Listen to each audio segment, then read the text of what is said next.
শনিবার সকালে কমলপুরে ধলাই জেলার অতিরিক্ত জেলা ও দায়রা আদালতের নবনির্মিত বাড়ির উদ্বোধন হলো।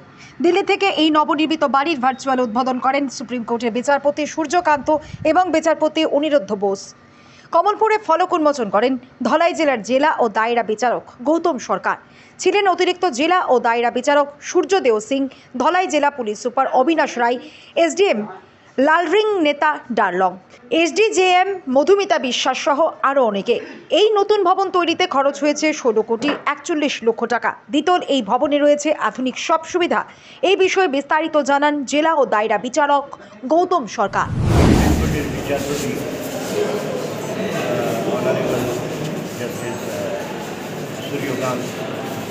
आज ভার্চুয়ালি আমাদের এই বিল্ডিং জনগণের উদ্দেশ্যে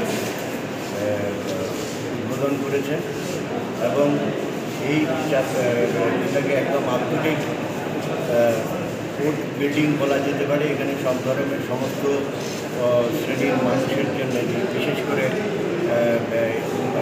যারা ফিজিক্যালি এবং অন্যান্যভাবে চ্যালেঞ্জ হয় তাদের জন্য বিশেষ ব্যবস্থা রয়েছে।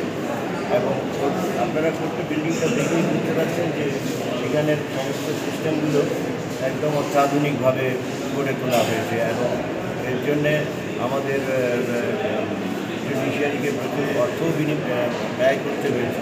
এখন আমরা আশা রাখবো আপনারা প্রত্যেক জনগণ এই কোর্ট বিল্ডিংয়ের যত্ন নেবে এবং ভবিষ্যতে এটা জনগণের প্রকৃত কাজেই আসবে। এটুকু আর কি এর বলার আর কি আছে।